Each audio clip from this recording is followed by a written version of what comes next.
We're being robbed. Look. This is a reconstructed image of a young man who had no name. His identity, a mystery that police believed impossible to solve.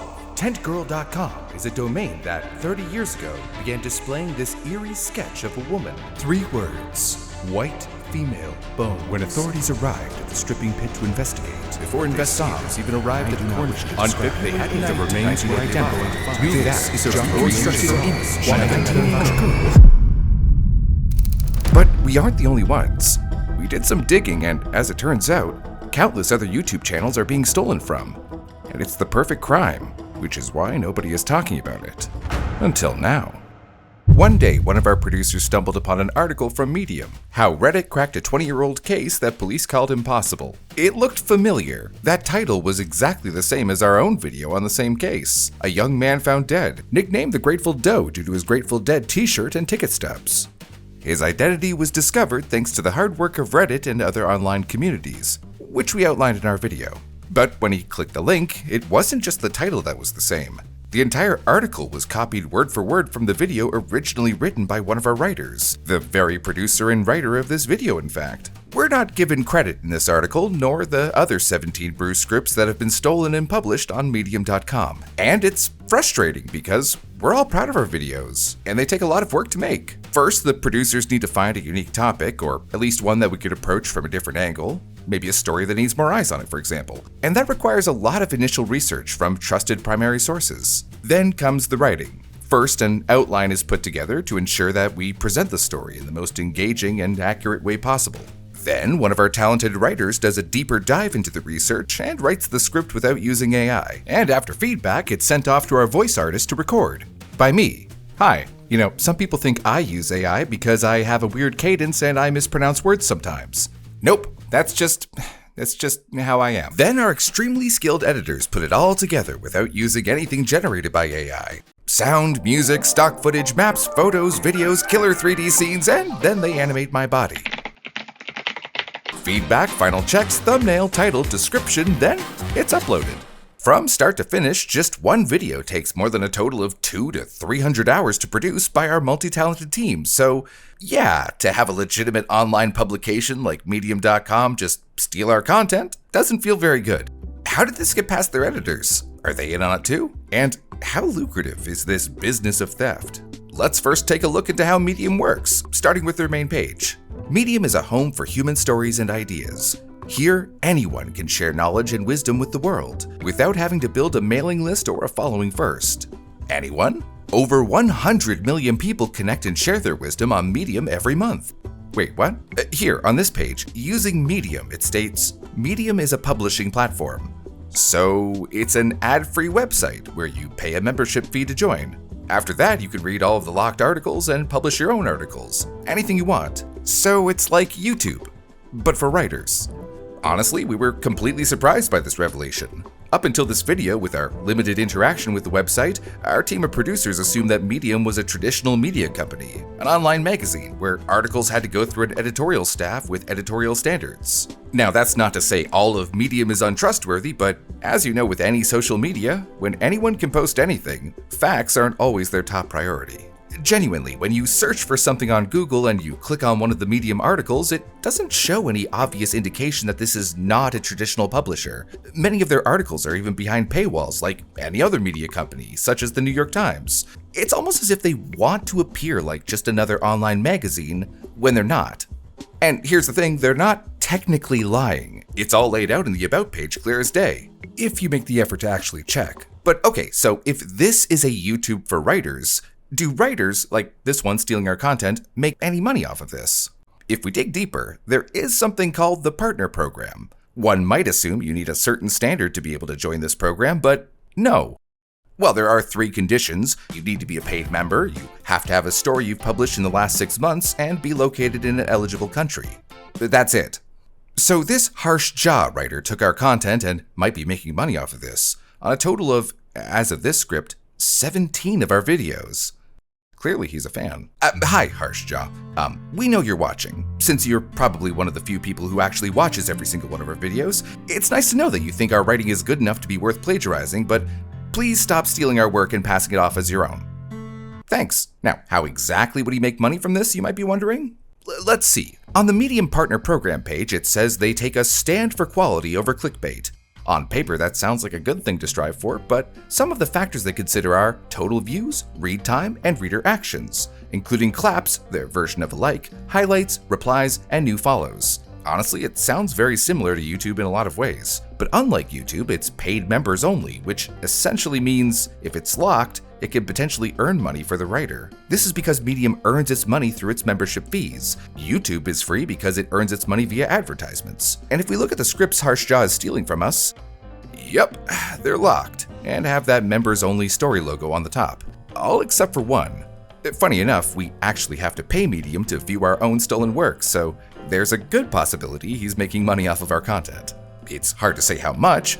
Medium is supposed to be a positive thing, a place where writers can make legitimate money on the side. We know firsthand how difficult it can be for writers to get to a point where they're earning a living from their craft. And a platform like Medium can be a good place for many writers to get started, but clearly some bad actors like Harshjaw are exploiting this system to their advantage. And they can produce content at a much faster rate than a legitimate writer. And also, like YouTube, it's kind of hard to make enough money from your content to survive. You never know what's going to go viral and what's not. It's a guessing game, even when you've done it as long as we have. Even now, we constantly have to try our hardest just to break even after production costs. This is why on Medium, every writer seems to make a different amount. Some say they hardly make money, while others say they could make a few thousand. And often it's from an article that goes viral. And what viral means on Medium might be vastly different from YouTube. So there's no way to tell if and how much he's making from our content. Not to mention, it doesn't really show publicly how many people viewed his uploads of our scripts. But there are claps and comments, which might give us a clue. One of our stories about the internet sleuths who gave an unidentified woman her identity back 48 years after she was found dead in a park, his copy and pasted article has 109 claps. And someone commented, "Wow, what an amazing story. The hard work of everyone involved paid off twofold." To which Harsh responded with, "Thank you for your appreciation. And yes, the teamwork and hard work of everyone really reaped the results." One of our more tragic stories, like Lyle Stevick, the man who died in a motel room after checking in with a fake name and whose real name no one knew until Reddit solved the mystery 17 years later, there's 176 claps. And 2 comments. "This was an amazing read from a case I'd never heard of. Thank you for writing." Hey, thanks. And hey, look, Harsh responded again thanking him on our behalf, and also directing them to his list of crime documentaries, most of which are pulled from our channel. And the second comment, "Wow, that is a lot of information. Well done on researching and compiling it. I didn't know this case. Thank you. It took days for us to sift through thousands of Reddit posts and form a cohesive narrative out of all the information." But of course, Harsh responded for us again. "Thank you very much for your response. These types of comments really motivate me to research similar cases and present them to you all." Yes, well, if by research similar cases you mean smash that bell to get notified when we upload our next video, and if by present them to you all you mean copy, paste, submit, then yeah, I guess that's pretty accurate. Our story about the mystery man found behind a Burger King with amnesia, 70 claps. Someone responded with, "Excellent mystery and very intriguing. One thing though, it is indigent." And he responded with, "Thank you for your response and pointing out my mistake." Sure, his mistake. Certainly not mine. I would never say indignant instead of indigent. I've never mispronounced anything in my life. In downtown Savannah, a facility for the homeless and indignant. So, okay, it's so far a couple of claps, an occasional comment. I guess he's not getting too many views, but then there's this one, pinned to the top of his articles, about how a teenager solved a 57-year-old cold case, one of our top performing videos this year. And it has, let's see, 1,920 claps and 15 comments. Hot dang! Great research and well presented, very readable, which is high praise for such a lengthy article. Keep up the good work. A very powerful telling of this tragic story. Thank you for the thoroughly researched, super detailed account. I found it quite a compelling read. Had to finish. This retelling was gut-wrenching and tugged at the heartstrings. Good writing. This is one of my favorite essays that I've ever read on Medium. I couldn't stop until the end, and I've reread it twice. Well written, sir. Very detailed account. DNA detective stories are interesting reads when presented as you have here. And he gave the same response to most of these. Thank you very much for your response. These type of comments really motivate me to research similar cases and present them to you all. If you have time and love these types of stories, you could read me articles in my crime documentaries list. Thank you.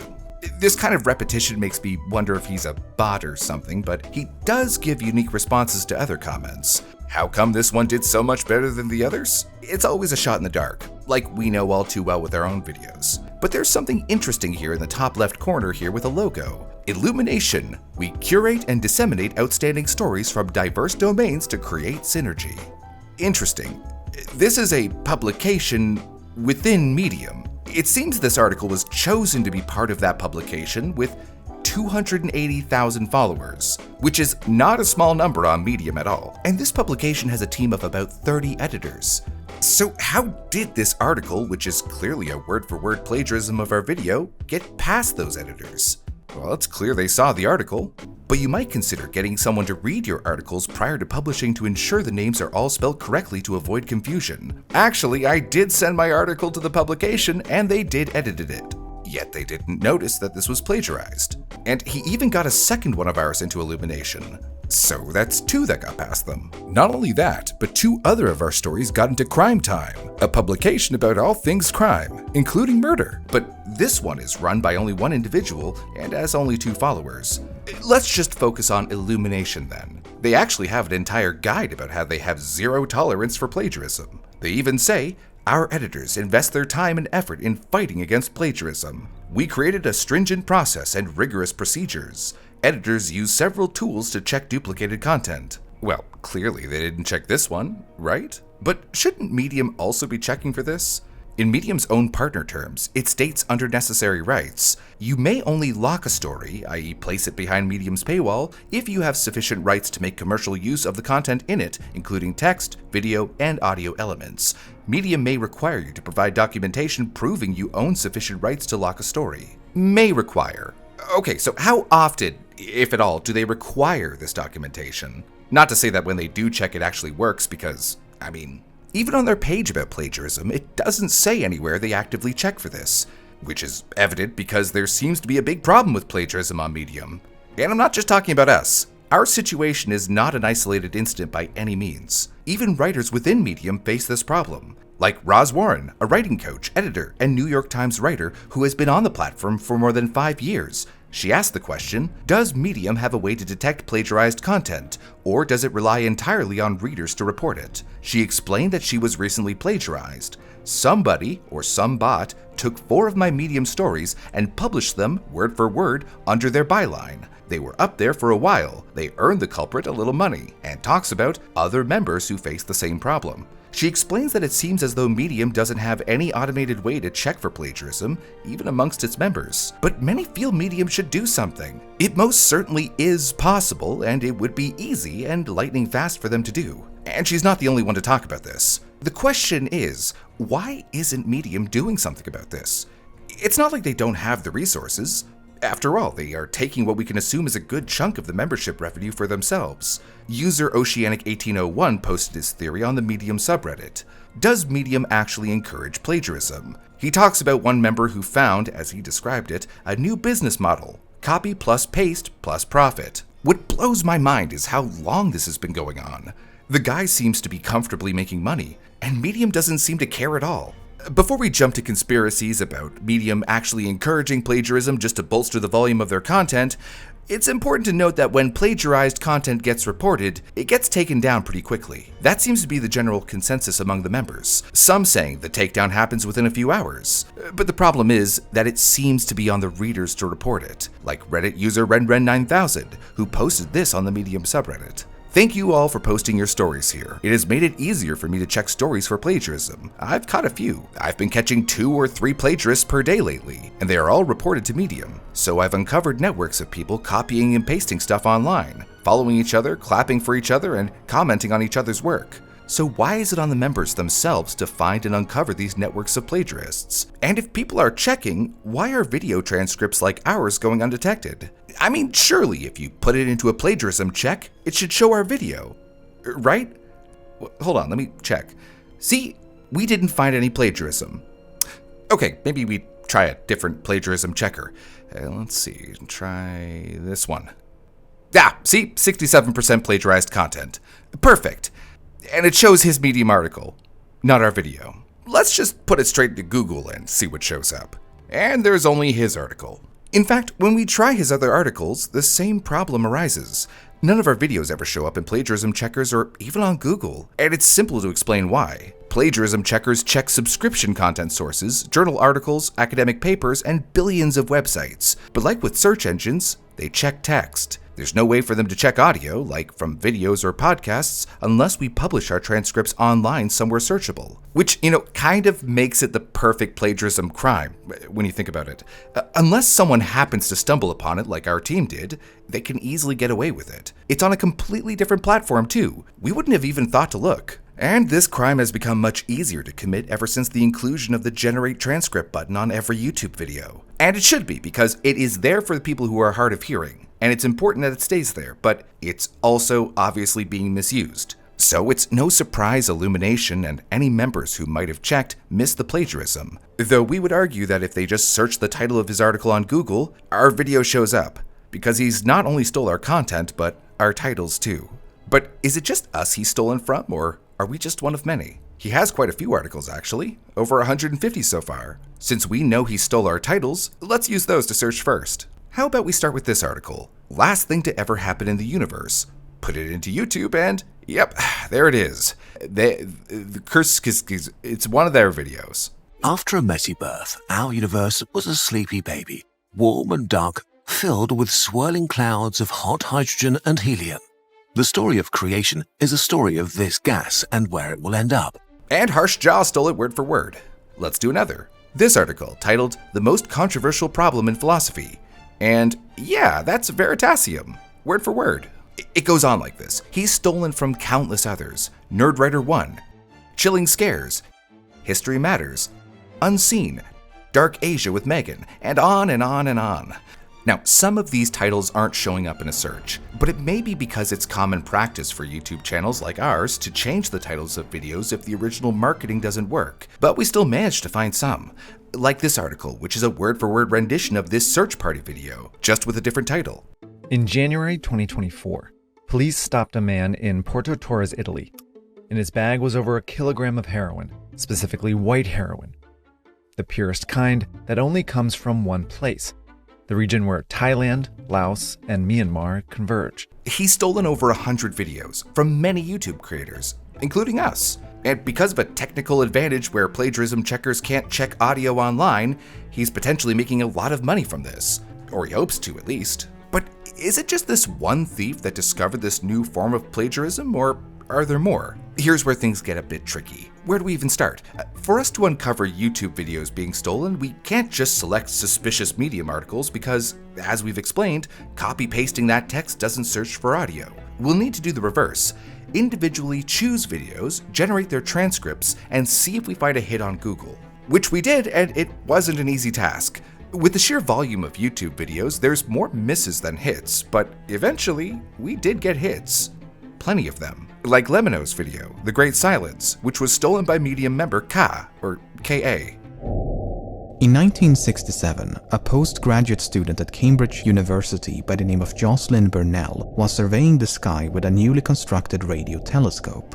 While the author doesn't seem to be active anymore, the few articles they do have look familiar. In fact, all 5 articles are plagiarized from Lemino. Like our #1 fan Harsh Jaw, Ka, who just calling that for now, didn't bother changing the titles either. Real Life Lore's video, The Ocean is Way Deeper Than You Think, showed up with 2 hits actually. A member who goes just by Anita, who is still active, has this plagiarized article as her first from early September 2025. But her other articles don't give off any red flags that make them look plagiarized. Doing a search with her content shows up nothing. It doesn't mean they aren't plagiarized though. It's of course possible they're AI, but we have no proof of that. And AI checkers aren't reliable, unfortunately. Then there's Ayush Maurya, who has to be the bravest of them all. He has a profile picture, which could be him, and not only did he steal the title, but even the thumbnail of Real Life Lore's video, as well as Kurzgesagt and Economics Explained. However, it seems like while he stole all of their thumbnails, which in itself is theft, he didn't plagiarize all of them. At least not in the way we think of plagiarism. For the Real Life Lore video and the 2 he stole from Economics Explained, he plagiarized it word for word. But for the rest, he clearly took an AI summary of the video and used that instead. Not too far down at 1.8 meters, and we arrive at the standard grave depth in Western culture, so if you're afraid of zombies, this is how far down they'll be coming from. 4 meters down, and we arrive at the depth that Pharaoh Tutankhamun's tomb was discovered at. A little further at 6 meters below the surface, we've reached the maximum depth that metal detectors can pick up signals from. Up to now, we've been talking about what's known as verbatim plagiarism. While AI is a whole other degree of bad writing practice, one we're very much against, this is clearly summarized. That in itself is known as paraphrasing plagiarism, even if the words are completely changed. He just did it in the laziest way possible.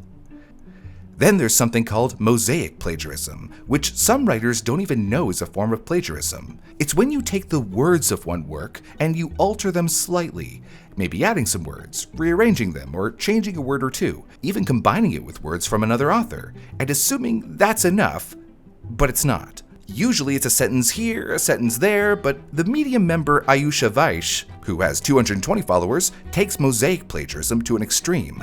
When she stole yet another one of Kurzgesagt's videos, The Fermi Paradox, Where Are All the Aliens? She titled it, with a slight variation, Fermi Paradox, Where is Everyone? Are we the only living things in the entire universe?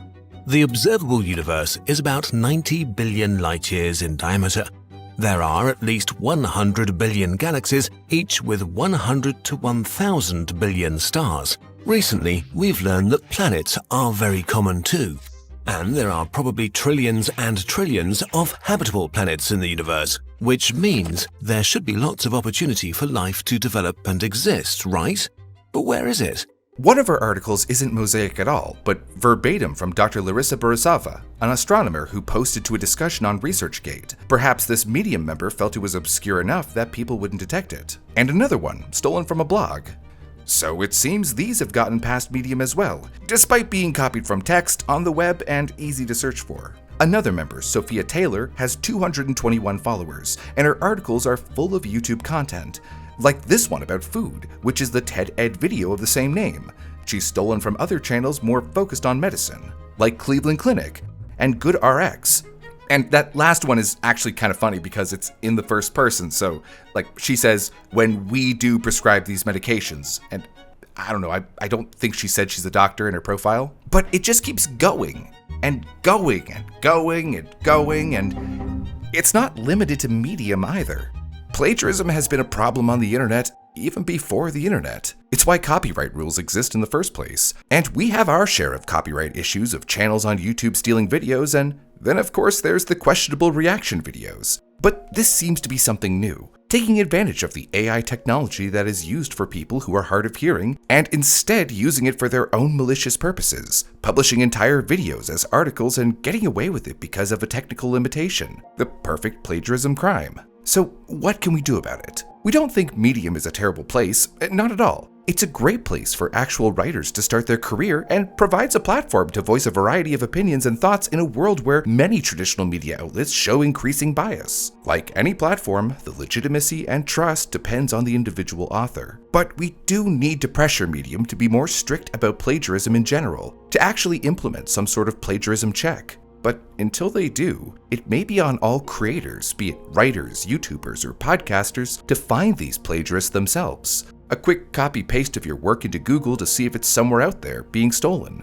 As of this video being released, we've sent out an email to inform Medium of all these plagiarists, including the work stolen from other content creators. So hopefully they'll have taken them down by the time you're watching this. However, we do have them archived, and you can see them all linked in our sources in the description, if you're curious. But like most creators, we can't do this all the time. It's a big task when we're already spending all of our time focused on trying to produce enough quality content to stay afloat. Which is exactly why we sometimes need multiple brews. Oh, hey. We're ramping things up just to survive, especially when we only keep about half of the ad revenue from our YouTube videos, which is why many creators rely on support from fans through paid subscriptions like Patreon or the YouTube membership program. While we wholeheartedly appreciate those who support us through channel memberships, the platform also takes a cut here, about a third of the revenue, and Patreon isn't much better. But recently, we did find something much better. That's why we're happy to announce the launch of our new Stacked paid membership. Stacked is a new platform similar to Patreon, except Stacked takes less than half the amount Patreon does, allowing creators to keep 95% of their donations. If you want to support us, help us continue to elevate our production quality, and receive cool perks in return, it's the price of a cup of coffee. Nothing will change with our YouTube content, but if you join us on stack.com/brew, you'll get new ways to enjoy Brew. For $5 a month, Stacked members get access to behind-the-scenes production discussions, ad-free and sponsor-free versions of our YouTube videos, and non-algorithm-friendly bonus videos that we wouldn't be able to make for YouTube in the first place. Oh, and you'll also get discounts on merch. Yes, merch is coming. Don't worry, we want a bean plushie as much as you do.